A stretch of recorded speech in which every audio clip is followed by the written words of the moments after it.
계층제의 원리야. 세 번째 원리는 통솔범위의 원리야. 통솔범위의 원리는 뭐냐면은 한 사람의 위계제에서 한 사람의 상급자가 관리할 수 있는 적정 수준의 조직원이 있다는 거야.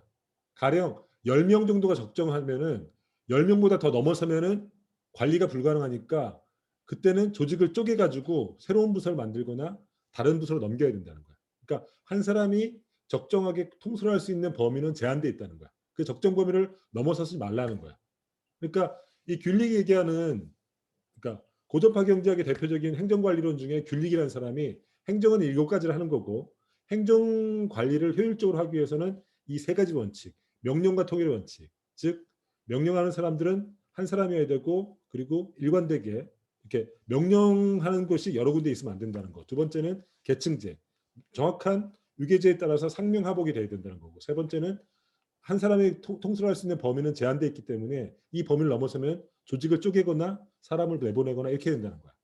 이게 행정관리의 3원칙이야. 문영민 씨.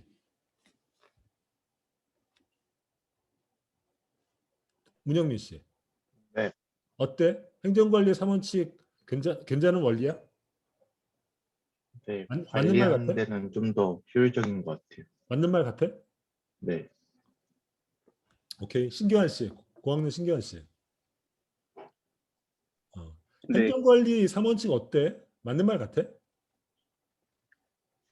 근데 계층제라는 게 음. 수직적인 그런 거잖아요. 음. 근데 요즘은 좀 수직적인 것보다 이렇게 수평적인 관계가 좀 음. 이렇게 대중화되어 있다 보니까 음. 그런 부분에는 좀 안 맞는 부분도 있는 것 같습니다. 그지? 약간 올드한 측면이 있지. 역시 네.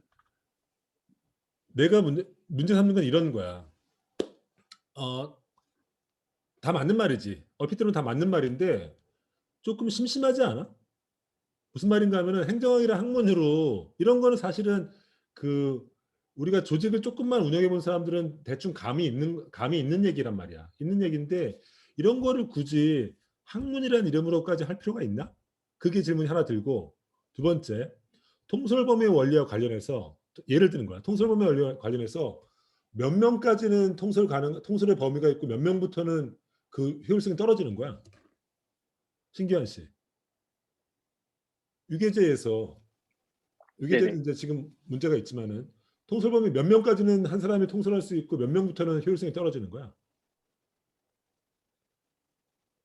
어, 잘 모르겠습니다. 모르겠지. 나도 모르겠어. 네. 그러니까 뭐냐면은 이 당시에 이제 후대 학자들이 비판하는 게 맞는 말인데 그냥 상식적인 얘기다. 그리고 전혀 비과학적이다.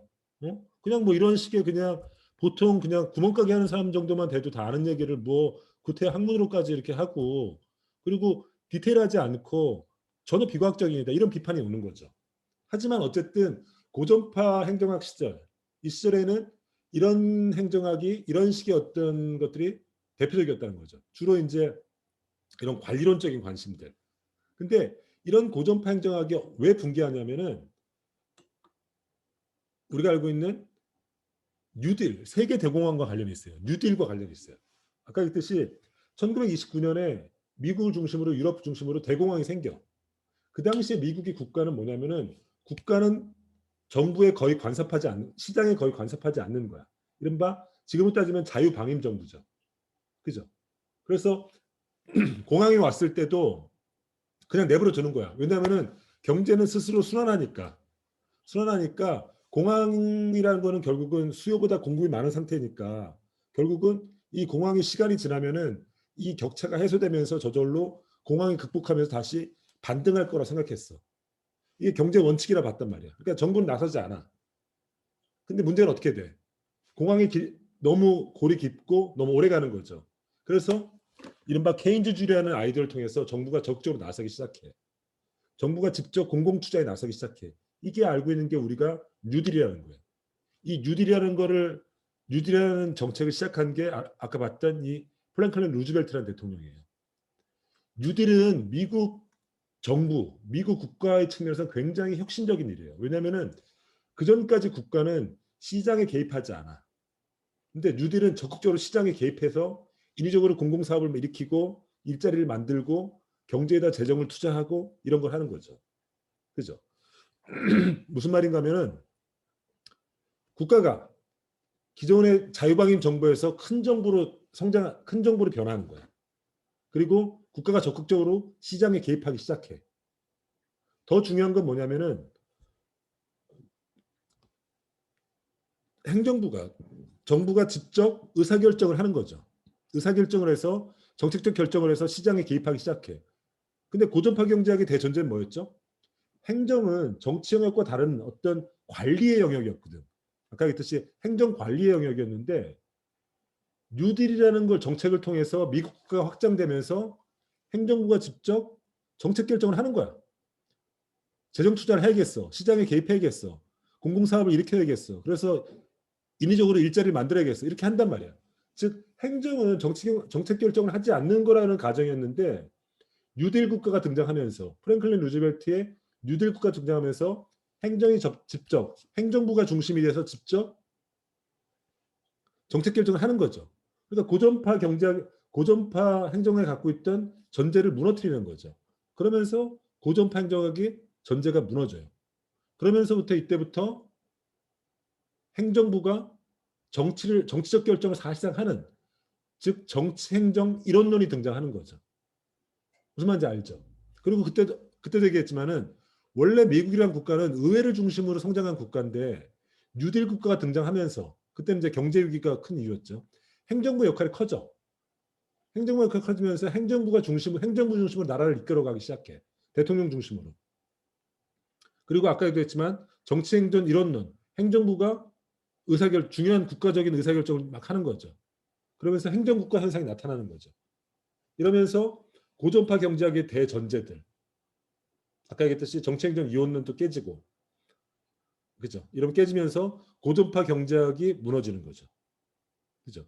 그러니까 2단계, 그러니까 20세기 초반부터 1930년 그러니까 요 기간, 요 프로그레시브 대통령부터 루즈벨트까지 등장할 때부터 고전파 경제학이 등장했다가 우리가 저번 주까지 얘기한 거죠. 뉴딜이라는 정책이 등장하면서 고전파 행정학이 무너지는 이 기간을 맞이하는 거죠. 그죠? 그리고 어떻게 흘러가느냐? 미국은 2차 대전을 겪으면서 이른바 전후 승전국이 되죠. 이게 이제 1950년대 얘기예요. 이 사람이 누구냐면은 트루만이라는 대통령이에요. 트루만이라는 대통령은 우리나라와도 관련이 깊죠. 트루만은 원래 루즈벨트 대통령의 부통령이었었어요. 부통령인데 루즈벨트가 1945년 봄에 갑자기 죽죠. 4선 대통령까지 하다가 갑자기 죽어. 그러니까 부통령이었던 사람이 갑자기 대통령으로 올라온 거죠. 그래서 루즈벨트가 굉장히 중요한 결정을 많이 해. 첫 번째 결정은 뭐냐면은 2차 대전을 종전시켰던 일본 나가사키랑 히로시마에다가 원폭 투하 결정을 한 사람이에요. 이 사람이. 두 번째는 우리나라 한국전쟁 6.25죠. 6.25 참전 결정을 한 대통령이에요. 그죠? 그러니까 굉장히 우리하고도 관련이 깊고 세계사에도 굉장히 관련이 깊은 사람이죠. 그리고 이 사람이 민주당 대통령이에요. 물러난 다음에 전쟁 영웅이었던 아이젠하워가 공화당 대통령으로 대통령이 되죠. 그러니까 미국 50년대까지야. 50년대. 미국이 50년. 그러니까 어떻게 생각하냐면 되냐면은 2차 대전이 끝나고 미국이 승전국이 되죠. 그리고 미국이 전성기를 구가하기 시작하는 거야. 왜냐하면 유럽은 초토화됐잖아. 그죠? 그다음에 이제 러시아가 이제 소비에트 공화국이 되면서 냉전이 시작될 때야. 그죠? 이런 어떤 시대적 분위기를 생각하면 돼요. 이때 행정학이 어떻게 등장하냐면은 이때 행정학은 행태주의적 행정학이 등장해. 행태주의. 행태주의라는 건 뭐냐면은 이렇게 생각하면 돼. 영어로는 behavioralism이라는 건데 과학의 대상이 뭐냐면은 인간의 행동을 연구하는 거야. 눈에 보이는. 그러니까 아까 고전파 경제학에서는 주로 뭘 연구했다 그랬죠? 이런 거. 행정관리론 귤릭 같은 사람들은 이런 행정관리, 어떻게 하면 행정관리를 어떻게 효율적으로 할 것인가 이런 것들, 격언 같은 것들을 했다 그랬잖아요. 근데 이때가 되면은 아까 내가 뭐라 했어요? 고전파 행정관리론은 너무 비과학적이라 했잖아. 뭐 명령과 통일의 원칙이라든지, 그 다음에 유계제의 원칙이라든지, 그 다음에 통솔 범위의 원칙 이런 것들은 말은 그럴싸한데 그냥 하나만 한 얘기라 그랬잖아요. 굉장히 그냥 상식적인 얘기라 그랬잖아. 그래서 전쟁이 끝난 다음에 50년대는 그런 선배들의 고전파 경제학 행정학자들의 어떤 비과학적인 태도를 비판하면서 행정학을 과학으로 만들어야겠다라는 주장이 등장하기 시작해요. 행정학의 과학화. 근데 행정학의 과학화라는 건 뭐냐면은 그 무엇으로 행정학 과학을 만드냐면은 인간 행태를 연구하는 거야. 인간 행태라는 건 뭐냐면은 우리들이 행위 같은 거야. 눈에 보이는 거죠. 그러니까 과학이라는 거는 눈에 보이는 것을 연구하는 거다. 이른바 그런 것이고 그래서 행정 조직 내에서 인간이 어떻게 행동을 하는가 그걸 연구하는 거라고 보는 거죠. 그래서 이 행태주의 행정학은 직전에 뉴딜 이전 시절의 고전파 경제에 갖고 있는 어떤 비과학성을 비판하면서 행정의 과학화를 주장하는 집단들이에요. 그래서 대표적인 사람이 허버트 사이먼 이런 사람들이에요. 허버트 사이먼. 이 사람은 누구냐면은 원래는 심리학자인데 노벨 경제학상도 받았어. 근데 이 사람은 어떤 것들을 중심적으로 연구하냐면은 이런 거죠. 행정조직이라는 게 기본적으로는 의사결정을 하는 거잖아. 정책결정이라는 게 인간의 디시전 메이킹, 의사결정을 중심으로 이루어지잖아. 그래서 행정조직 내에서 사람들이 어떻게 의사결정을 하는가 이걸 주로 연구를 해요. 그래서 이 사람이 얘기하는 게 뭐냐면은 행정조직 그러니까 행정조직 내에서 의사결정은 경제적 의사결정이랑 다르다는 거예요. 무슨 말인가 하면은 약간 복잡한 얘기인데 경제적인 인간은 경제학에서 가정되는 인간은 인터레스트 맥시마이저야. 인간은 자신의 이익을 극대화시키는 결정을 한다고 봐. 그래서 자신의 이익을 극대화시킬 수 있는 가장 합리적인 결정을 한다고 봐. 경제학에서는. 근데 행정 조직에서 인간은 그렇게 결정하지 않는다는 거야. 인간은 자신의 이익을 극대화시키는 그런 합리적 결정을 하는 게 아니라 이른바 제한된 합리성에 근거해서 결정을 한다고 얘기를 해요. 예를 들어볼게요. 시장에서는 경쟁에서 이렇게 가정해. 시장에서는 인간은 어떻게 의사결정을 하냐면은 여러 가지 상품이 있으면은 그 상품의 가격들을 다 비교를 해. 그래서 가장 싼 가격, 우리가 이제 인터넷 쇼핑하는 걸 가정하면 돼. 가장 싼 물건을 골라서 의사결정을 하는 거죠. 즉 바잉을 결정하는 거야. 그죠? 이렇게 결정한다고. 왜냐하면은 경쟁에서 가정하는 인간은 자신의 이익을 극대화시키는 존재니까. 근데 행정조직에서 인간은 그렇게 결정할 수 없다는 거야. 왜냐? 생각을 해봐. 가령에서 정부가 백신을 이제 수입한다고 가정을 해봐. 그러면은 어떻게 하겠어? 정부는 어떻게 결정해야 돼?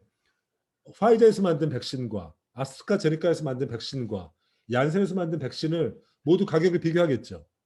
그리고 가장 싸고 가장 좋은 조건을 제공하는 백신을 구입해야 되잖아. 가령에서 그게 화이자라고 생각을 해봐. 그럼 화이자를 살 수 있지. 그죠? 그러면 국가는 화이자를 구매할 거 아니야. 근데 화이자를 구매할 수 있을까? 추선희 씨. 여러 가지 가격 조건이라든지 어떤 그 판매 조건을 봤더니 화이자라는 것들이 가장 좋았어. 그죠? 네. 근데 화이자를 살 수 있을까? 가격적인 측면만 보고 살 수는 없을 것 같아요.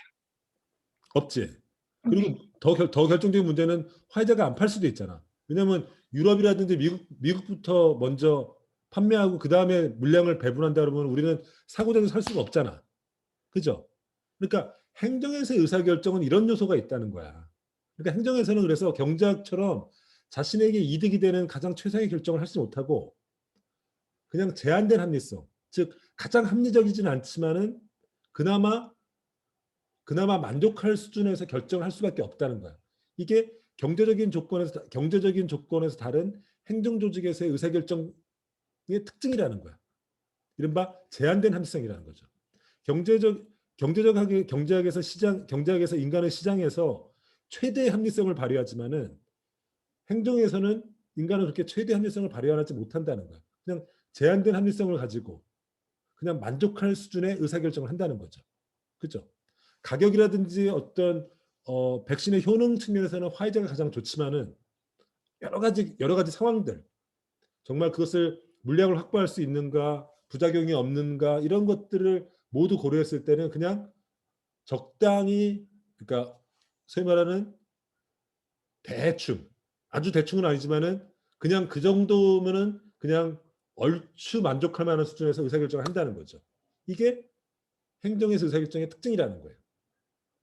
그리고 그런 걸 이제 그래서 그때 인간의 합리성은 제한된 합리성, 바운디드된, 경제학에서 시장에서 인간은 최상의 합리성인데 옵티멀한 라셔널리티인데, 행정에서는 제한된 바운드된 라셔널리티라는 거죠.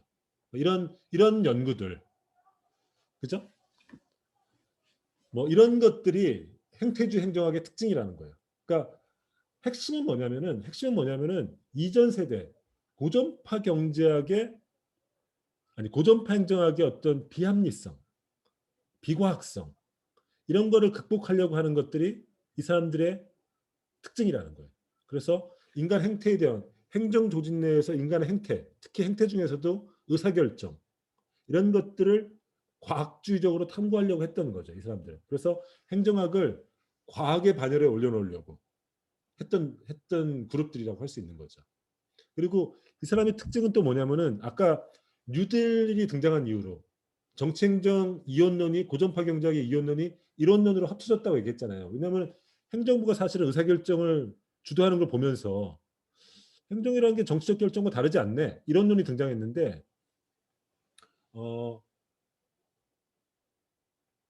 여기서는 다시 이원론이 등장한다는 거야. 어떤 맥락이냐면은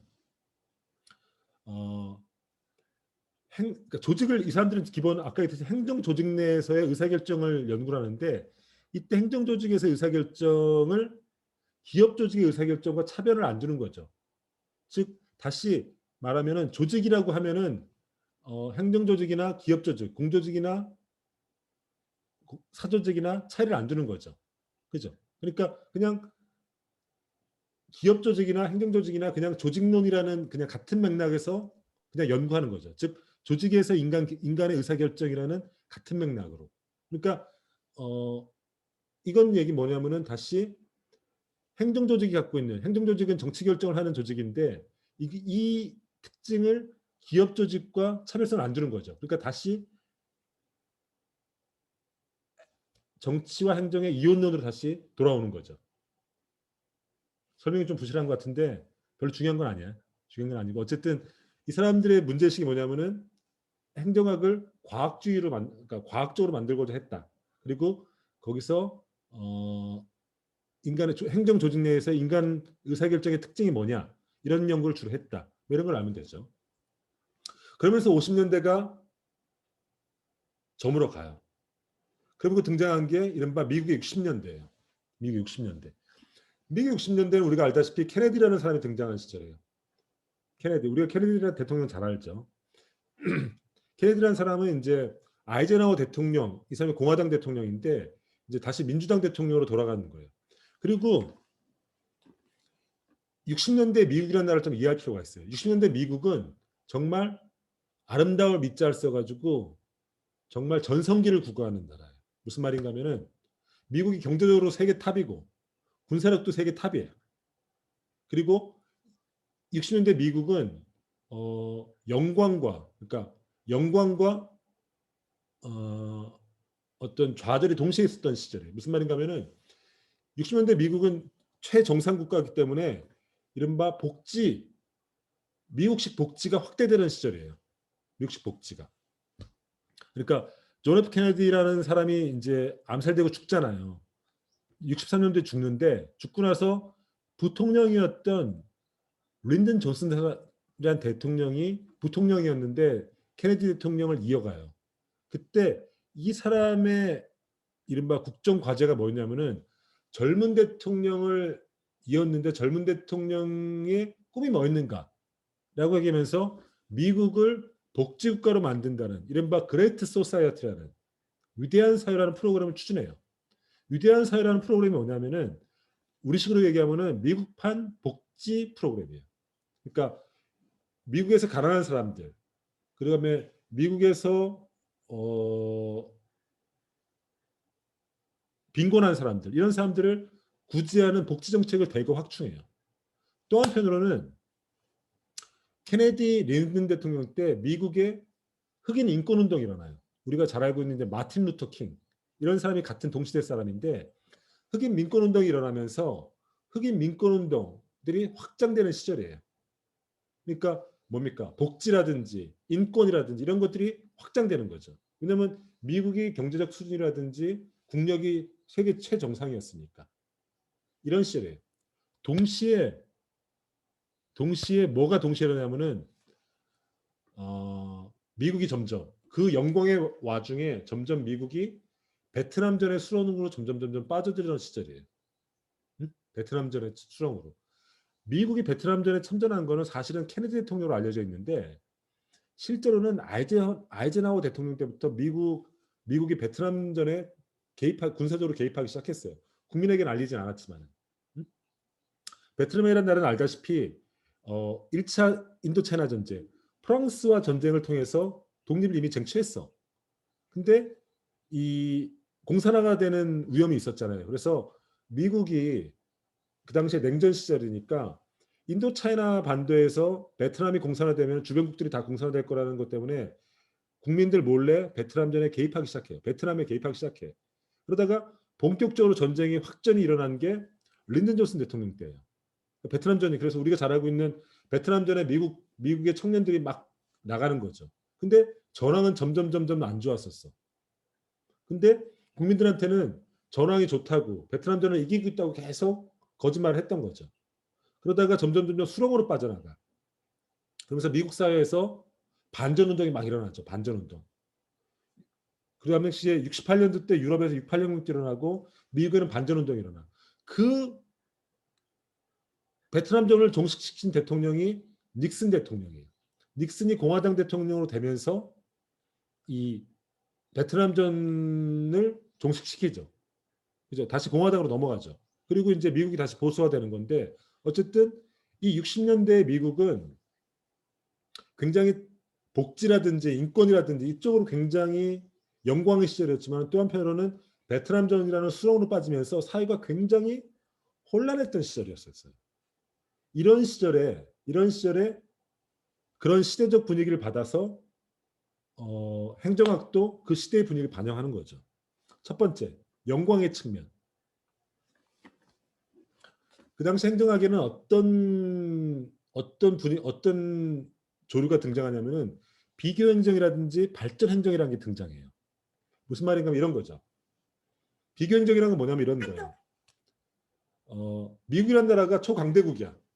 초강대국이고 그 다음에 냉전 시기야. 러시아 당시 소련이죠. 소련과 체제 경쟁을 하던 시절이야. 그리고 후진국들 동아시아라든지 혹은 중동이라든지 아프리카의 후진국들 혹은 남미를 중심으로 후진국들이 있는 거죠. 이 나라들이 소련과 체제 경쟁을 하면서 어쩌면은 공산화될지도 모른다 이런 두려움이 있는 이런 상황이라 이해하면 돼. 이때 행정학들이 뭘 고민하냐면은 그런 후진국들의 공산화를 막으면서 이런 나라들이 왜 후진국일까? 왜 발전을 못할까? 이런 연구를 하는 거죠. 그리고 발전이 안 되는 이른바 저개발의 이유 중에 하나가 행정의 무능, 부패라고 보는 거죠. 그죠? 그러면서 이런 후진국의 행정이 후진국들의 어떤 저개발 상황이 행정의 미비에 있고 그리고 이 나라의 행정의 특징이 뭘까? 이런 식의 연구를 하는 거야. 그죠? 그러니까 굉장히 뭐랄까 선진국 중심주의인 거죠. 그러니까 미국의 최상 선진국의 미국의 관점에서 후진국들을 뭐가 부족했는지, 뭐가 이런 식의 연구를 하는 거죠. 이게 이런 식의 연구, 이게 비교 행정의 연구죠. 그러니까 각국의 행정의 특징들을 비교론적으로 연구하는 거예요. 그리고 더 나아가서 이런 나라들이 후진국이 발전하려면 선진국이 되려면은 행정을 개혁해야 된다. 행정이 앞장서서 그 저개발 상태를 이끌어 나가야 되는데 그러면 그때 행정이 무엇을 해야 될 것인가?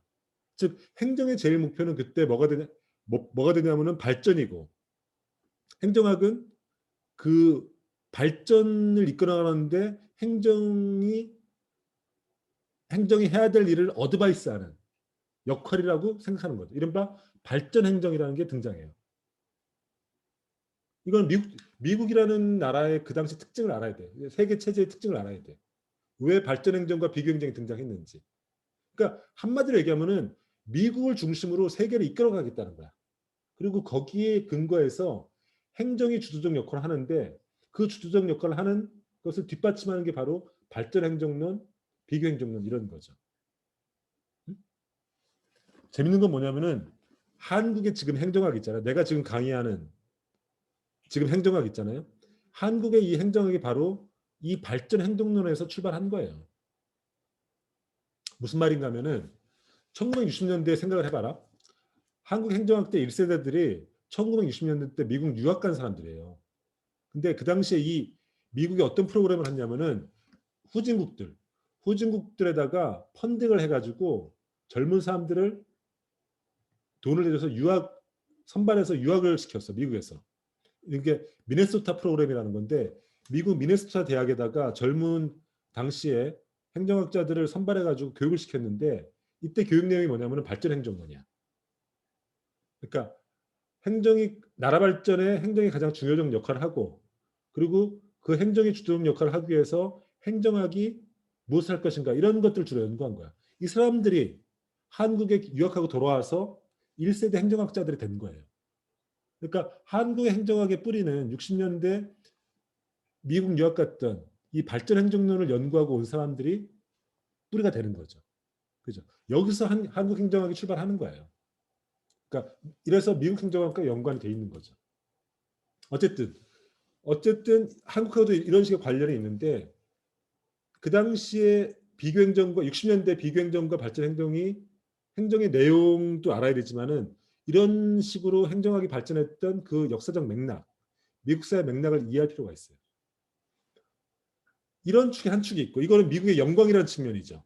또 한 축으로는 아까도 했지만 미국사의 혼란이 찾아와. 첫 번째는 아이젠하워 때 시작되죠. 아이젠하워 때 어떤 일이 벌어지냐면은 소련이 스푸트니크 1호 미사일이라는 걸 발사를 해. 그러니까 체제 경쟁을 하잖아요. 체제 경쟁을 하는데, 미국과 그 당시에 소련이 냉전의 체제 경쟁을 하는데, 당시 소련이 미국보다 앞서서 스푸트니크를 발사해가지고 유인 유주선을 지구 궤도에 올려놔. 미국이 충격을 받는 거죠. 왜냐하면 미국이 압도적인 세계 1위라고 봤는데 소련이 한 발짝 앞서 나온 거야. 그죠? 그래서 이번에 소련이 개발한 백신 이름도 스푸트니크잖아. 그지? 스푸트니크인가 뭐 이런 거잖아. 그죠? 이런 일이 한 번 있었고, 또 하나는 아까도 했지만 베트남전에 계속 수렁에 빠져. 그리고 사실 베트남전은 더러운 전쟁이죠. 더러운 전쟁. 왜냐하면 국민들을 속이고 젊은 사람들을 계속 징집시켰던 그런 전쟁이니까. 그리고 그래서 반전 운동이 막 일어나. 미국 사회에 반체제 운동도 일어나고, 또 한편으로는 흑인 폭동, 아까 했듯이 흑인 민권 운동이 동시에 일어나죠.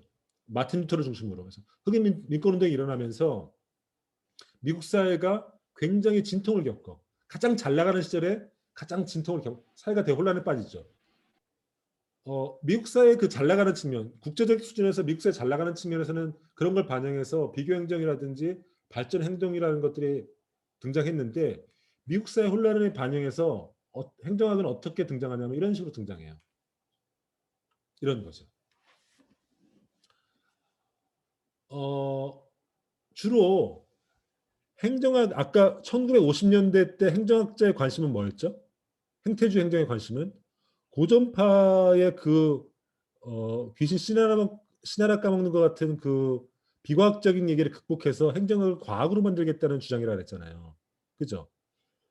근데 이 과학으로 만들다는 거는 굉장히 이론적으로 행정학을 엄밀하게 만들다는 건데, 60년대 미국 사회 혼란을 겪은 당시 행정학자들이 어떤 고민을 하냐면은, 우리가 대학에서 공부하는 게 결국은 세상을 좋게 만드는 건데, 맨날 이런 수식이라든지 맨날 엄격한 이론만 공부하는 게 말이 되냐? 사람들의 삶을 개선시키지 못한다면은 학문의 의미가 뭐가 있느냐 이런 회의에 빠지는 거죠. 그러면서 행정학도 이론을 추구하는 게 과학이라든지 엄밀성을 추구하지 말고 실질적으로 사회에 기여하는 사회의 발전에 기여하는 흑인의 인권이라든지 혹은 무능한 정부라든지 혹은 가난 극복이라든지 이런 거를 기여하는 실천적 학문이 돼야 되지 않을까 이런 식의 고민을 하는 거예요. 이른바 50년대 행정학자들이 주로 행정학을 과학으로 만드는 과학주의적인 이론주의적인 관심이 많았다면은 60년대는 실천적인 관심이 커지는 거죠. 그 이유는 뭐냐면은 이런 미국 사회 혼란과 관련이 있어요. 스푸트니크 러시아 체제 경쟁에 소련과의 체제 경쟁에서 미국이 받은 충격. 그다음에 월남전이죠. 베트남전에서의 정부의 어떤 부패라든지 정부의 어떤 그런 어떤 잘못에 대해서 국민들의 저항, 젊은이들의 저항 뭐 이런 것들, 국민을 속이는 정부와 거기에 저항하는 국민, 그다음에 흑인 인권운동 이러면서 이런 것에 학문이 기여한다는 생각들이 생겨나는 거죠. 이거는 굉장히 중요한 변화예요. 왜냐하면은 과학이라는 거는 과학이라는 거는 사실을 다루는 거기 때문에 가치랑 분리돼야 된다는 게 기본적인 생각이에요. 이른바 사실과 가치의 분리죠. 네, 하나 물어볼게. 강홍석 씨. 네. 태양이 동쪽에 뜨는 이유가 뭐야?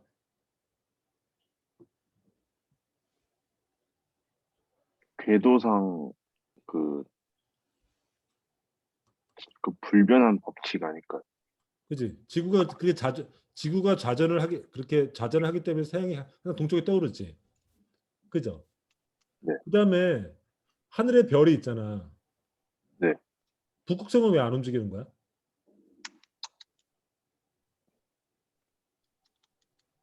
잘 모르겠습니다. 나도 잘 모르겠어. 어떤 자연 법칙이지. 그리고 지금 봄이 왔잖아. 3월이 되면 왜 항상 봄이 오는 거야? 왜 꽃이 피고? 그것도 자연 법칙 아닐까? 자연 법칙이지. 그러면 이 세 가지. 태양은 항상 동쪽에 뜨고, 북극성의 별은 움직이지 않고, 때가 되면 항상 겨울이 지나면 봄이 오서 만물이 소생한다. 이게 자연 법칙이잖아. 이 자연 법칙이 우리 인간에게 뭘 말해줘? 강우석 씨. 절대 바뀌지 않는다. 응? 절대 어떠한 경우에서라도 바뀌지 않는다. 변화하지 않는다. 북극성이 변하지 않듯 태양이 동쪽에 뜨듯 항상 변하지 않는 무엇이 있으니까 우리 인간도 그렇게 살아야 된다는 걸 말해주나?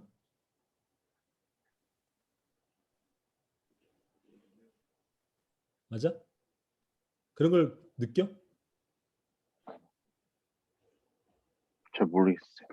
뭐 몰라. 느끼는 거나 안 느끼는 거 둘 중에 하나지. 어쨌든 조준혁 씨.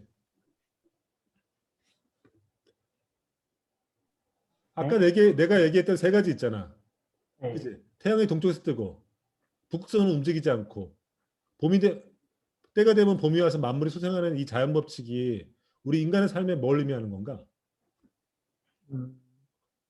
그렇게 불변하게 정해져 있으니까 이에 유의하면서 잘 살아가라는 것 같아요. 잘 살아라는 걸 얘기해? 진짜야? 봄이 오는 게 우리한테 잘 살라는 얘기 하는 거야? 그러니까 그거에 변하지 않는 사실이니까 그것을 유의를 하면은 인간이 발전하는 데 더 도움이 되지 않을까. 한 사람한테만 더 여쭤볼게요. 김보영 씨. 네, 아까 내가 얘기했던 세 가지 자연 현상이 있잖아. 네. 이게 우리 인간의 삶에 대해서 뭘 얘기해 주고 있는 건가? 저는 순환을 얘기하는 것 같습니다. 응? 순환을 얘기하는 것 같습니다. 순간? 순환이요. 순환? 다시 돌아가는 거. 순환? 그게 순환이지. 순환이라는 자연 법칙인데 그러면 인간의 삶도 결국 순환한다는 건가? 즉 복이 있으면 화가 있고 세용지마니까 돌고 돈다. 인간의 운명은 돌고 돌 수 있으니까 너무 슬퍼하거나 너무 기뻐하지 말라 이 얘기를 해주는 건가? 그렇다기보다는 역사가 반복될 수 있는 것처럼 음. 과거가 곧 현재가 될 수 있고 현재가 미래가 될 수도 있다는 것을 암시하는 것 같습니다. 그렇지. 인간 역사가 그러니까 그럼 우리는 어떻게 살아야 된다는 걸 말해주나? 사실 자연현상에 그렇게 의미를 부여해본 적은 없는 것 같습니다. 그지? 왜 그런 줄 알아? 보영 씨는 근대인이라서 그래. 무슨 말인가 하면은 생각해봐. 자연이 별이 해가 동쪽에 뜨고 내일 아침에도 해가 동쪽에 뜰 거고 하늘의 북극성은 움직이지 않고 때가 되면 봄이 와서 만물이 소생하고 이건 자연상이거든. 이게 우리에게 뭘 말해줘? 아무도 얘기해주지 않아. 근대인들은 이런 자연상으로부터 어떠한 인간적인 인생의 교훈도 얻지 않아. 그죠? 이게 근대인의 특징이야. 이게 바로 사실과 가치는 다르다는 거야. 즉 뭔가 하면은 사실, 아까 자연법칙은 사실의 영역이지. 이른바 자연의 영역이야. 비의 영역이야. 비. 그냥 존재하는 영역이야. 근데 이것과 당위의 영역, 졸렌이라든지 슈드, 졸렌의 영역은 아무 관계가 없어. 이게 이른바 사실과 가치의 영역이야. 그죠? 근데 놀랍게도 예전 사람들, 근대 예전 사람들은 이런 자연현상을 보고 뭔가 인생의 교훈 같은 걸 얻었어. 이렇게 생각해. 옛날 그리스인들은 이렇게 생각했다는 거야. 밤하늘의 별을 보면서 북극성이 움직이지 않잖아. 그걸 보면서 인간의 가야 될 길, 이렇게 생각하는 거지. 밤하늘의 별에 북극성이 움직이지 않듯이 인간의 삶에도 움직이지 않은 원칙이 있으니까 우리도 변하지 말고 그 원칙을 추구해야 된다는 점. 그죠? 그리고 조선시대 정치인들, 조선시대 사람들도 때가 되면 계절이 순환하는 걸 보면서 아, 인간의 삶도 순환하는 거구나. 그러니까 보기와 좋은 일이 있다고 해가지고 너무 기뻐하지 말고 슬픈 일이 있다고 해서 너무 슬퍼하지 말고 결국은 순환되는 거니까. 이게 이른바 세옹지마라는 거 아니야. 이런 식으로 사실 판단의 영역과 가치 판단의 영역을 뒤섞어 놨단 말이야. 그죠? 이런 것들이 비근대적인 생각이야. 근대인들은 절대 이렇게 하지 않아. 근대인들은 사실의 영역과 가치 판단의 영역은 완전히 별개의 영역이야. 그리고 사실의 영역과 가치의 영역을 분리하는 순간 과학이 탄생하는 거야. 왜? 과학이라는 거는 가치를 배제하고 사실의 영역만 들여다보고 객관적으로 관찰하는 게 과학이니까. 그죠? 이게 이른바 근대 과학의 탄생이 가능한 어떤 대전제예요. 사실의 영역과 가치의 영역은 다르고 과학은 가치의 영역 가치는 생각하지 않고 사실의 영역만 생각한다. 이거예요. 이게 바로 50년대 행태주의의 생각이죠. 그죠? 행정은 과학이 돼야 되는데 그러면은 가치는 배제하고 행태, 눈에 보이는 인간의 행태만 관찰하겠다는 거 아닙니까? 그죠? 사실만. 그죠? 근데 60년대 행정학자들은 다른 생각을 했다는 거예요. 이런 과학주의가 되면은 설사 냉정한 과학은 될지 모르겠지만은 행정학이 사회에 대해서 아무것도 얘기해 주는 바가 없다는 거야. 사회의 진보에 기여할 수 있는 학문이 된다고 생각하는 거죠. 그래서 등장한 게 정책학이에요. 정책학. 이른바 라스웰이라는 사람이 이것도 역시 논문으로부터 시작하는 건데 팔라시 오리엔테이션이라는 논문을 써요. 이때 논문은 뭐냐면은 이때 이 사람이 정책과학이라는 표현을 써요. 사회에서 정책 작성 과정을 해명해서 정책 문제의 합리적 판단의 작성에 필요한 자료를 제공하는 과학. 그래서 인간 사회를 좀 더 나은 쪽으로 개선할 수 있는 연구를 하는 그게 정책인데 합리적인 정책 결정을 할 수 있는 연구를 한다. 그래서 정책과학이라는 것들을 표방을 해요. 그러면서 정책학이라는 게 생겨나요. 그래서 생각해보세요. 20세기 초, 19세기 말에 행정학이 쭉 발전해요. 아까 얘기했듯이 고전파 경제학, 고전파 행정학, 그다음에 행태주의 행정학이 생겨나고 그리고 60년대 되면서 행정학이 좀 더 사회 발전에 기여해야 된다는 생각 속에서 그 분파로 정책학이 생겨나는 거예요. 그래서 정책학과 행정학은 사실은 뿌리가 같아요. 그래서 여러분들 이제 2학년 올라가면은 행정학 개론을 전공 선택으로 배우게 됐죠. 그죠? 그 이유예요. 그러니까 행정학이 60년대 이런 사회적 맥락, 이런 어떤 이론적 맥락에서 정책학이 생겨나는 거죠.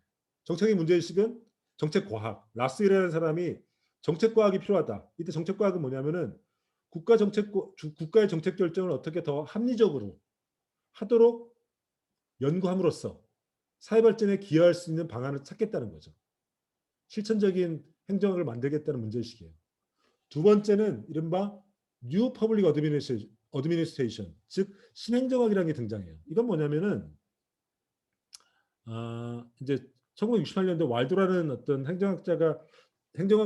젊은 행정학자들의 어떤 그룹인데 뭐냐면은 행정학이 이전 선배들이 했던 차갑고 냉정한 그런 행태주의 행정학을 극복하고 사회적으로 기여할 수 있는 좀 더 민주적인, 그러니까 행정학의 민주적인 가치와 사회 진보라든지 어떤 이런 것들을 가치를 더 품어서 사회 발전에 기여할 수 있는 쪽으로 기여해야 된다는 어떤 문제의식, 어떤 선언을 해요.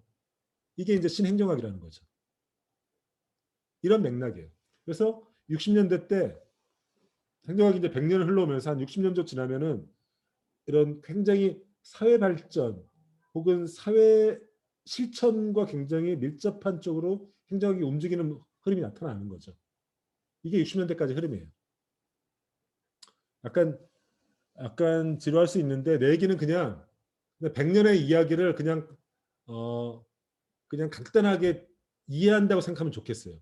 나중에 여러분들이 디테일하게 고시 공부하는 사람들은 디테일하게 공부해야 되는 순간이 올 텐데 그때 그냥 암기하면 잘 이해가 안 되는데 내가 오늘 얘기해 준 거는 왜 그런 생각들이 등장했는지 시대적 배경과 이론사적 맥락에서 같이 얘기해 주는 거예요.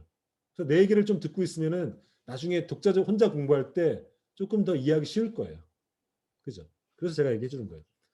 그러면 얘기가 좀 길어졌으니까 잠깐 쉬었다가 언제까지 쉬냐면은 15분까지 쉬었다가 시작하죠. 15분부터는 이제 70년대 이후에 얘기를 해줄게요. 오케이. 잠깐 쉬었다 하시죠.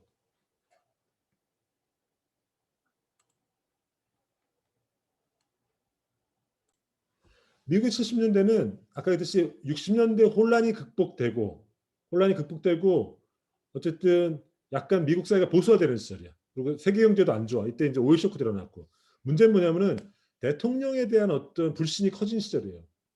미국 사람들은 대통령에 대해서 굉장히 자부심을 갖고 있어요. 왜냐하면 우리가 알고 있는 지금 대통령제 있잖아요. 이 대통령제가 미국인들이 발명한 제도야. 미국인들이 발명해서 거의 200년 넘게 운영한 제도고 또 미국이 전 세계 수출한, 그래서 전 세계라고 하면은 남미, 그다음에 여기 동남아시아, 한국 이런 나라가 대표적인 대통령제를 수입한 나라죠. 미국인들이 그래서 대통령에 대한 어마무시한 어떤 자부심을 갖고 있는데 미국 대통령계 문제가 돼. 잘 알다시피 닉슨 대통령 시절에는 워터게이트 사건이라는 게 일어나죠. 워터게이트 사건이 뭐야? 닉슨이 1972년도 때 재선 대통령이 되거든. 대통령이 재선되는데 72년도 때 워싱턴에 있는 워터게이트 호텔에 민주당 선거운동 본부가 있었는데 그거를 미국 닉슨이 미국 참모들이 그 도청을 해. 도청을 해가지고 그게 워싱턴 포스트지에 보도가 되는데 처음에 대통령이 부인을 해. 아니야 그런 일 없어야 했는데 나중에 녹음 파일이 공개가 되죠. 그래가지고 탄핵 위기까지 자는데 탄핵당하느니 그냥 사임한다 그래서 사임하는 게 미국 닉슨 대통령이죠. 이 얘기는 잘 알고 있죠. 이러면서 자신들이 자랑스럽게 하고 세계사에 기여했던 대통령이라는 제도 혹은 그 대통령이 국민들을 상대로 거짓말했다는 것에 국민들이 충격을 받죠. 두 번째, 요 직전 대통령이 누구냐면은 이 린든 존슨이라는 사람이야. 린든 존슨은 아까도 얘기했지만 케네디 대통령의 부통령으로 대통령이 된 사람인데 이 사람은 심지어 대통령 재선 출마도 못해. 재선 출마도 못해. 왜 못하냐면은 너무 상황이 안 좋은 거야. 즉 당시 이제 월남전에 수렁탱이로 빠지는 국면이야. 근데도 계속 국민들한테는 월남전 이기고 있어. 조금만 더 하면 이기면 조금만 더 하면 나아져. 이러면서 계속 젊은이들을 징집하죠. 그리고 이제 국내에는 반전 여론이 너무 거세게 일어나는 거죠. 그러면서 너무 여론이 안 좋아가지고 웬만한 대통령들은 재선은 도전하거든. 근데 랜든 존슨은 너무 분위기가 안 좋아서 재선 도전도 안 해. 그러니까 트럼프 같은 경우는 재선 도전했다 실패한 경우고 랜든 존슨은 아예 후보 출마를 안 해. 이건 굉장히 이례적인 경우거든요. 그러니까 이런 거죠. 두 명의 대통령이 미국이 존중하는 두 명의 대통령이 연속적으로 그 개인적인 비리 혹은 국민을 속이는 이런 문제 때문에 그러니까 불미스럽게 물러나거나 혹은 재선에 도전하지 않는 거죠. 이러면서 어떤 행정학에서 어떤 것들에 관심을 갖게 되냐면은 학문은 그 시대의 반영이니까 행정윤리론이라는 것들이 등장해. 즉 우리가 기존에는 주로 관심사가 뭐였어요? 어떻게 하면은 조직을 효율적으로 관리할 건가? 어떻게 하면은 뭐 이런 어떤 관리에 대한 관심이 많았는데 그래서 윤리라든지 공무원의 어떤 공직자의 태도 이런 것에는 별로 관심이 없었는데 이런 일이 벌어지면서 정부의 신뢰가 뚝 떨어지면서 어떻게 하면은 공무원들이 윤리적으로 국민들의 신뢰를 회복할 수 있도록 어떻게 바르게 권력을 남용하지 않고 이런 관심을 쏠리는 거죠. 이게 바로 행정윤리론에 대한 관심이에요. 우리로 따지면은 LH 사건 같은 게 터진 거야. LH 사건 뭐야? 공기업의 직원이 사전 정보를 이동해서 부동산 투기했다가 국민들이 개짜증 낸 사건이잖아. 지금 현재 벌어지고 있는 거잖아. 왜 그런 거야? 공무원들이 그러면 안 되는 거잖아. 공무원들은 그야말로 퍼블릭 서번트, 국민의 공복인데 우리들이 준 권력을 이용해서 나라를 공공 서비스를 제공하라고 우리가 선발해 놓은 사람인데 그 사람들이 오히려 주인의 재산을 갖고 자신의 사적 이익을 취한 케이스라고 얘기할 수 있는 거잖아. 그러니까 왜 이런 일이 벌어졌는가에 대해서 고민을 하면서 학문적으로 행정윤리론이라는 게 등장하는 거죠. 어떻게 하면은 윤리적인 공직자를 키워낼 것인가, 혹은 공직자의 윤리는 무엇이어야 되는가, 이런 연구들의 관심사가 생기는 거죠. 두 번째는 대통령 연구가 활성화돼요. 대통령 연구. 그러니까 대통령학이라는 거죠. 왜냐하면은 그 전까지 미국의 대통령들은 거의 잘 나가고 국민들의 존중을 한 몸에 받았는데 이런 실패한 대통령이 등장하는 거야. 그러면서 역시 같은 고민이죠. 왜 대통령이 실패했는가? 어떻게 하면 성공한 대통령을 만드는가? 이런 연구가 시작돼요. 첫 번째로 시작된 거는 대통령의 성격에 대한 연구예요. 왜 닉슨은 국민을 속이고 이런 상대방을 도청하는 일을 했는가? 그 성격을 분석하는 거야. 뭐 이런 식의 이제 대통령 연구가 시작되는 거죠. 그래서 이런 연구가 시작된 것도 당시의 시대적 상황과 관련이 굉장히 있는 거죠. 그죠? 이러면서 70년대가 지나가요. 그리고 어떤 시대가 도래하냐면은 80년대가 등장하죠. 80년대는 우리가 잘 알고 있는 거대한 보수화의 시기예요. 그러니까 뭐라고 얘기할 수 있냐면 전후부터 전쟁 1945년 전쟁 이후부터 70년대 후반까지는 이른바 미국과 서구가 복지국가라고 해가지고 굉장히 진보적인 아젠다가 확장되던 시절이에요.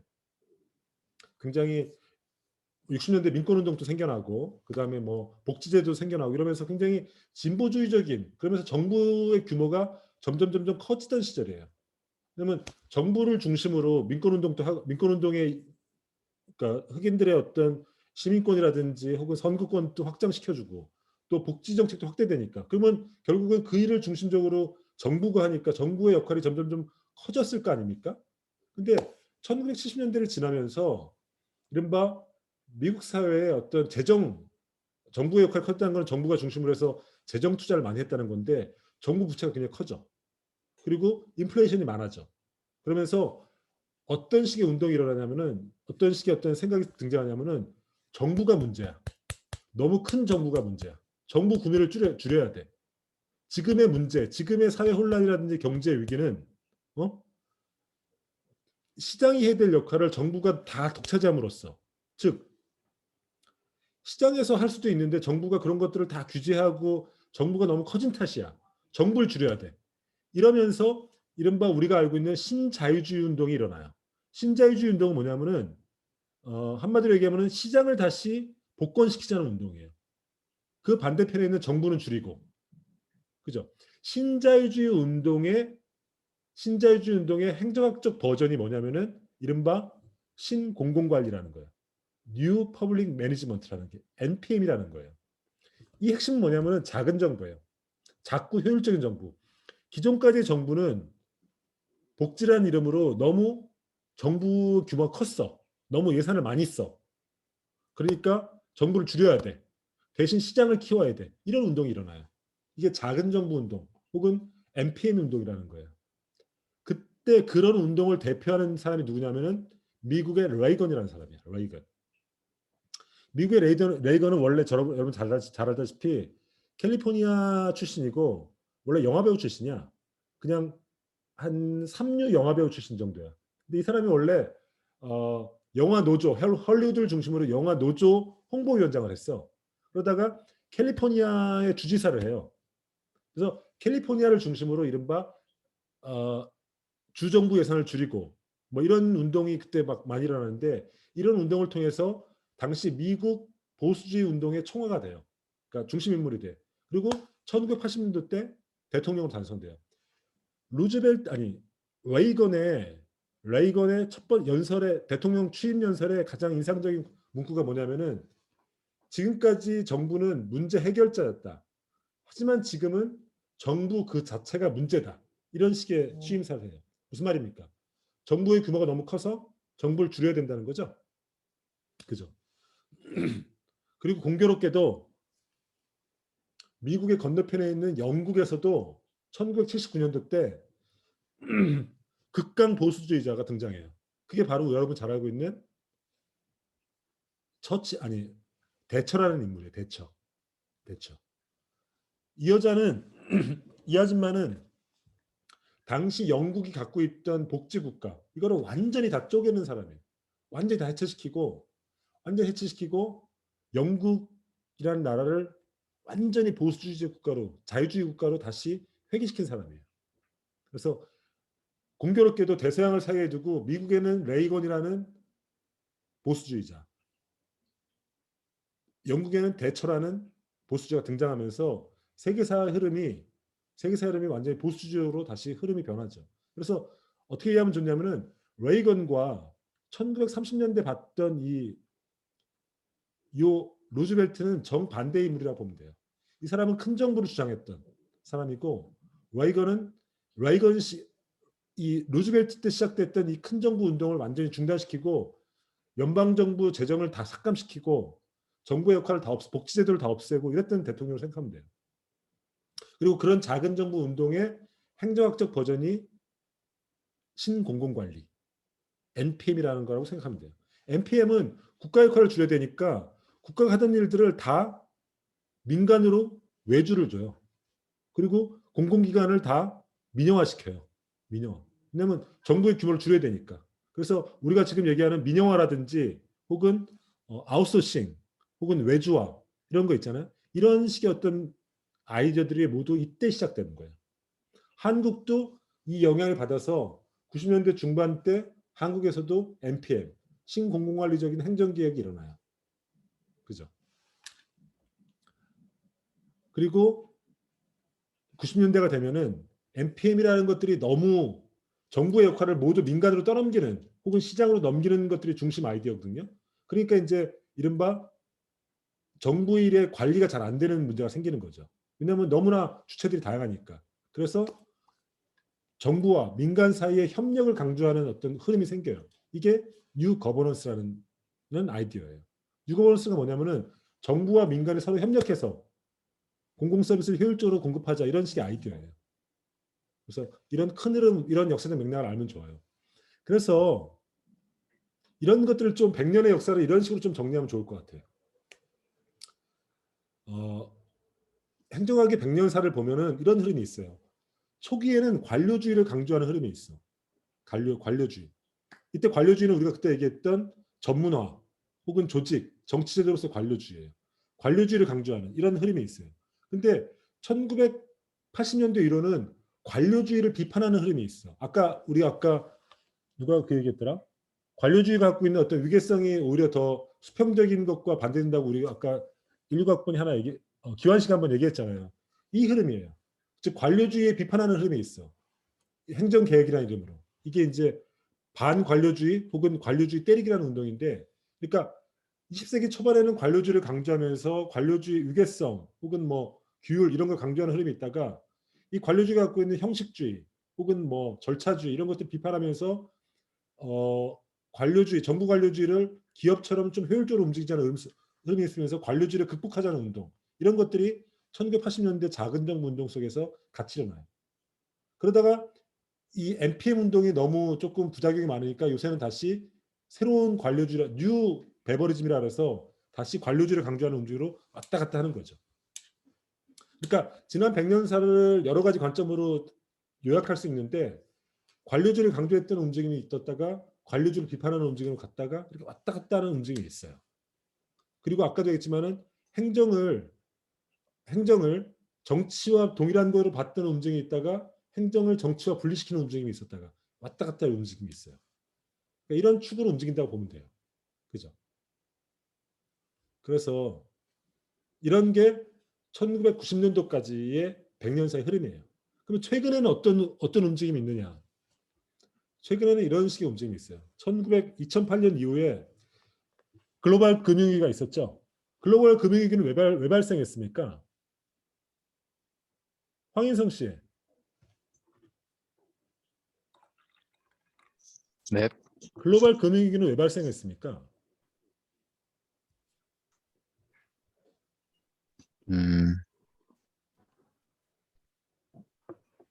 잘 모르겠습니다. 글로벌 금융위기는 이제 사건 어떻게 일어나냐면은 미국 월가가 폭망하는 거야.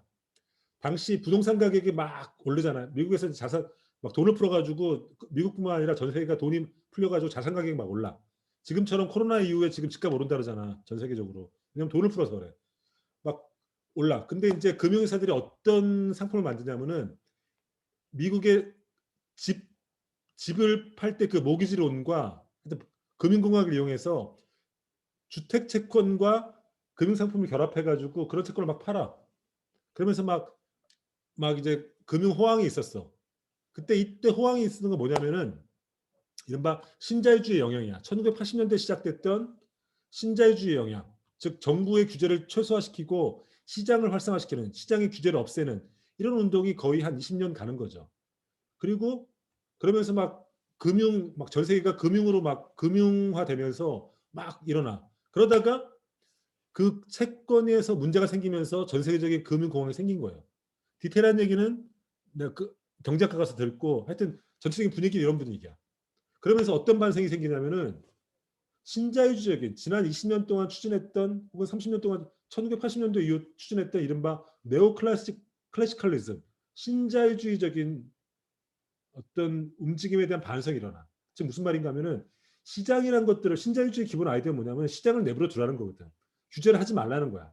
정부 나서지 말라는 건데 그 결과로 봤더니 고삐 풀린 시장이 세계 경제를 초토화시킨 거죠. 그러면서 시장을 일정하게 규제해야 될 필요성이 생긴다고 생각하는 거예요. 특히나 금융 쪽에서. 그걸 내버려 뒀더니 거의 세계 경제를 망쳐놓는 거야. 그래서 정부가 일정하게 개입해야 된다는 생각이 등장하는 거죠. 이게 신개입주의예요.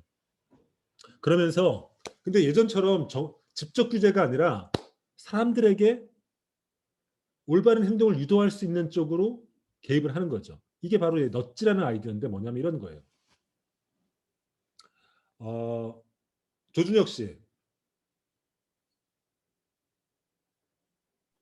네.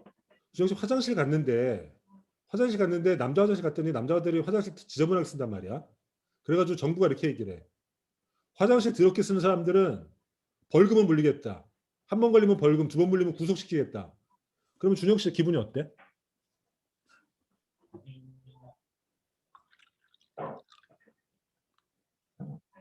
기분 나쁠 것 같아요. 나쁘지?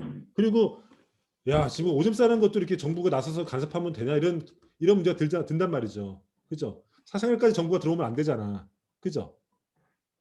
이런 식의 정부 규제는 안 된다는 거예요. 그래서 넛지 아이디어는 뭐냐면은 정부의 개입을 최소화하지만은 간섭을 최소화하지만은 사람들로 하여금 바람직한 행동을 하도록 유도하는 거야. 넛지의 의미가 뭐냐면은 사람들의 옆구리를 툭 친다는 게 넛지야. 예를 들면 이런 거지. 남자들은 잘 알 텐데 화장실 가면은 이렇게 변기에 팔이 그려져 있는 거 있지. 그지? 준혁 씨 봤어 이거? 저요? 이런 거 봤어? 이런 변기 봤어? 네. 이런 변기 보면 어떻게 해? 파리를 맞추지? 파리를 맞춘단 말이야. 그죠? 그러니까 화장실을 결과적으로 깨끗하게 쓰게 되는 거죠. 그죠? 이런 게 넛지 아이디어예요. 이렇게 작은 변화를 통해서 사람들에게 바람직한 규제라든지 간섭을 하지 않고 사람들에게 행동을 유도하는 거죠. 준혁 씨 이런 것도 봤죠? 쓰레기통 주변에다가 이렇게 농구 코트를 설치해놔. 아니 그려놔. 그럼 어떻게 해? 준혁 씨 어떻게 해? 저기다가 집어넣을 것 같아요. 그지? 휴지통을 꼴대로 이용해서 사람들이 특히 남자들 이렇게 뭐냐 막 농구 연습하잖아. 그죠? 이런 것도 사람들에게 휴지를 한 군데 버리게 유도하는 이런 행동인 거죠. 아이디어는 뭐냐면 이런 거죠. 그러니까 2008년도 세계 금융 위기가 온 이후에 시장을 규제는 해야겠는데 과거같이 정부가 직접 나서서 개입하는 형식은 안 되니까 이런 식으로 자연스럽게 유도하는 거죠. 이런 것도 있어. 너치 아이디어 중에 이런 게 있어. 사람들에게 미국 사회인데 사람들이 너무 비만이 많잖아. 비만은 왜 오냐면은 이른바 이제 정크푸드라든지 이런 걸 많이 먹어서 그렇단 말이야. 그러면 어떻게 해야 돼? 다이어트를 유도하거나 혹은 채식을 유도해야 되잖아. 근데 미국 애들이 채식 잘 안 먹는단 말이야.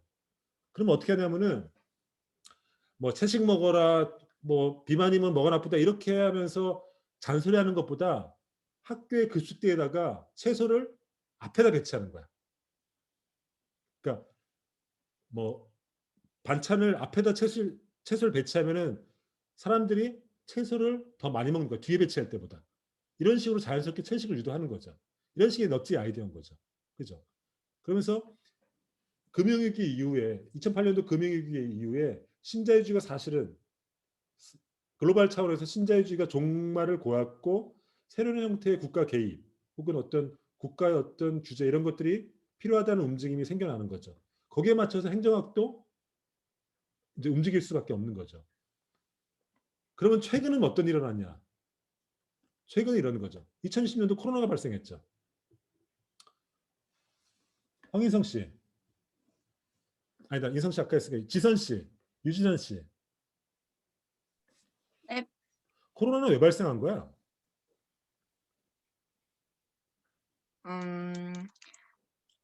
우한으로부터 퍼져나간 건 아닌가요? 우한에서 발생했지. 그렇게 알려져 있지. 네. 우한에서 왜 발생한 거야? 뭔가 위생 관리에 대해서 간과해가지고 일어난 것으로 알고 있습니다. 오케이. 양옥별 씨. 네. 코로나는 왜 생긴 거야? 중국의 우한에서 이제 생태계 그런 새를 먹고 새가 병을 가지고 있었는데 그게 이제 사람 몸에 들어가서 이제 그렇게 퍼진 걸로 알고 있는데요. 여러 가지 썰이 있어. 지금 우한이라는 썰이 있지만 우한도 뭐 확정된 건 아니야. 근데 확실한 건 이거야. 아까 옥별 씨가 얘기했고 뭐 지선 씨가 얘기했지만은 박쥐로 추정되는 어떤 걸 먹었다는 거야 인간이. 그죠? 근데 사람이 박쥐 안 먹잖아 원래는. 그죠? 근데 왜 박쥐를 먹어? 그리고 그러니까 이런 바이러스라는 것들이 원래 존재했단 말이야. 원래 합성돼서 새로 만들어진 게 아니고 존재했어. 자연에 존재했는데 인간이 그것 박쥐를 섭취하면서 예를 들면 그런 걸 섭취하면서 인간과 결합 일으킨 게 코로나잖아. 그죠? 이게 뭐냐면은 지금의 코로나라는 게 환경 파괴 혹은 생태계 파괴랑 직결되어 있다는 거야. 원래는 인간이 접촉할 수 없는 이런 바이러스일 가능성이 있는데 인간이 환경 파괴라고 산림을 재배하고 막 굴에 들어가고 막 쓸데없이 막 남획하고 이러니까 인간과 접촉하는 일이 생기는 거야. 옛날에 들어보니까 저쪽 아프리카 밀림 같은 데는 어떤 동굴에 들어가면은 한 번도 보고되지 않은 바이러스들이 아주 살고 있대.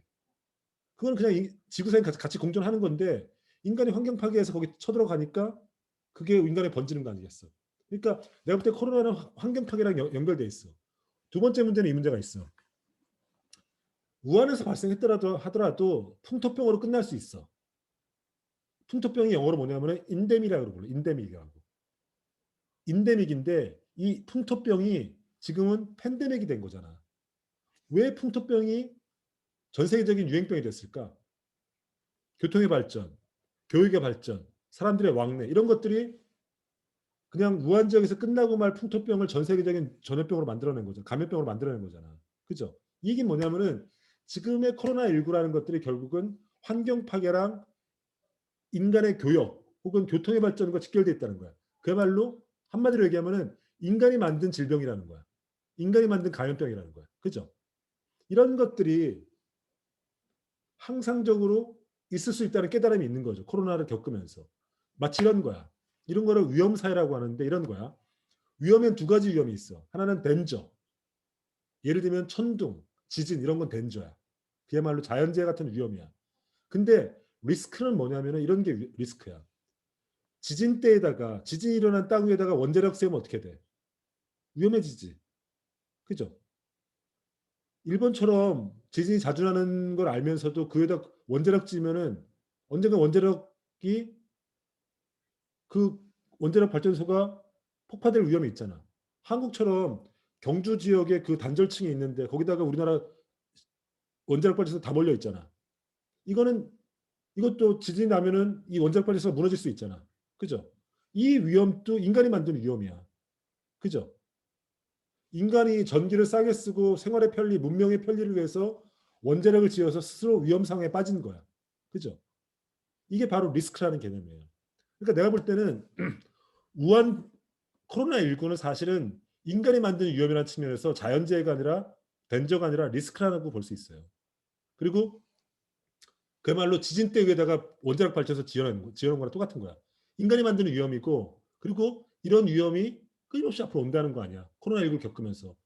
왜냐하면 역학학자들이 얘기하는 게 앞으로 이런 식의 조건들 때문에 환경 파괴라든지 교통의 발전 때문에 인간의 교류의 발전 때문에 이런 팬데믹이 인데믹으로 그칠 팬데믹이 앞으로 계속 온다는 거냐.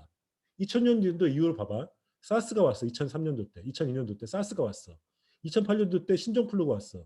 2015년도 때 메르스가 왔고 2020년도 때 코로나가 왔단 말이야. 이 주기가 더 짧아지고 더 자주 온다는 거 아니야. 왜? 인간이 만든 이런 조건들 때문에. 이게 위험사회. 그러니까 우리는 위험사회에 살고 있어요.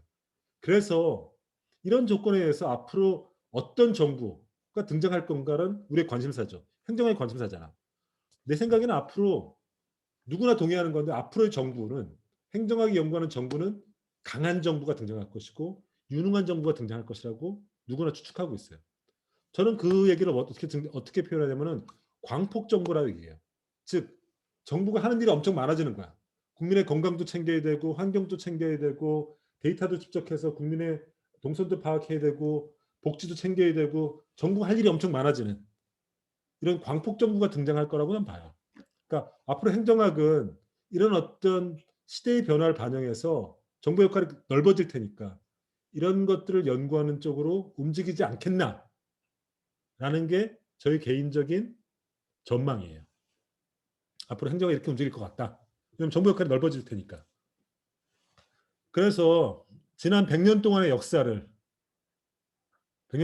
제가 아주 요령 있게 2시간 만에 얘기했어요. 그리고 그 맥락에서 코로나19 이후로 우리는 어떤 정부를 맞이하게 될 것이고 거기에 대응해서 행정학도 그렇게 변할 것 같다.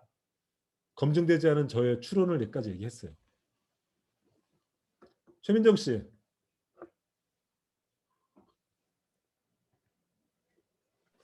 네. 행정학이 지난 100년사 얘기를 내가 한 얘기를 이해할 수 있겠어? 그 맥락을 그냥 이렇게 이해할 수 있겠어? 네. 뭐 질문 한번 해봐.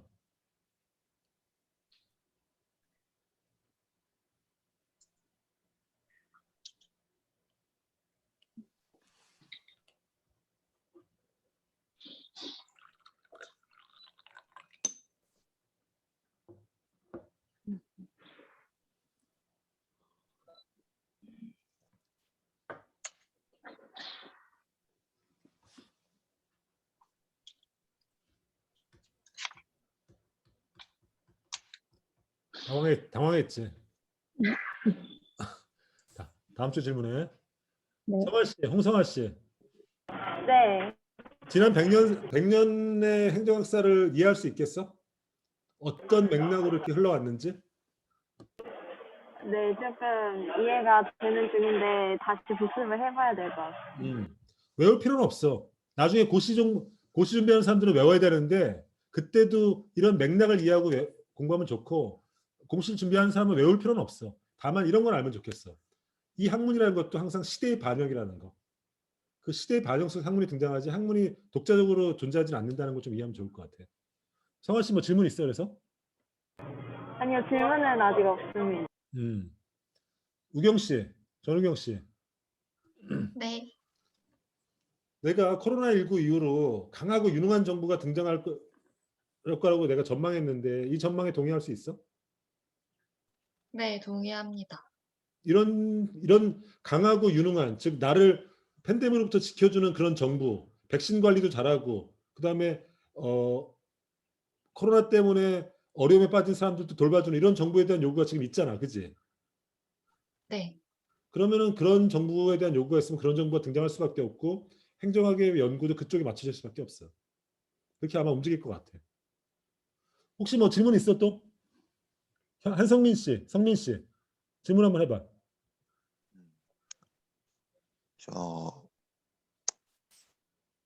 그러면은 바이든이랑 트럼프는 어느 쪽이에요? 뭐가 어느 쪽이요? 바이든이랑 트럼프는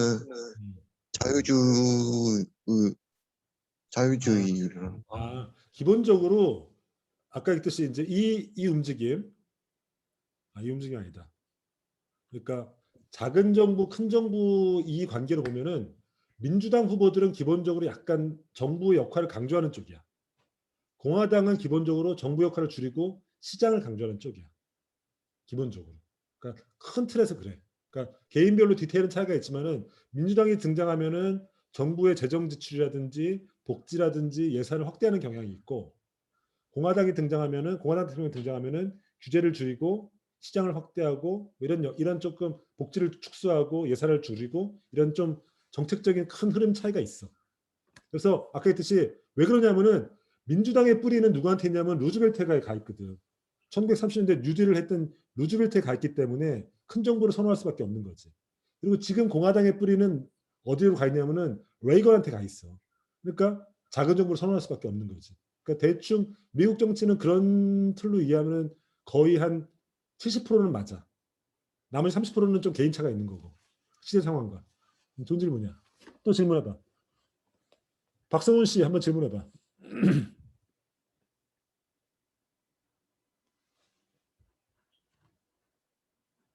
박성훈 씨 질문 한번 해봐.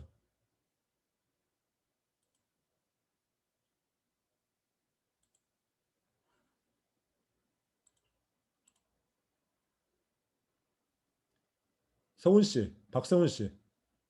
네. 질문 한번 해봐.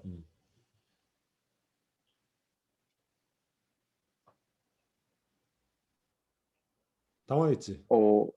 네? 질문 네. 해봐. 당황했습니다.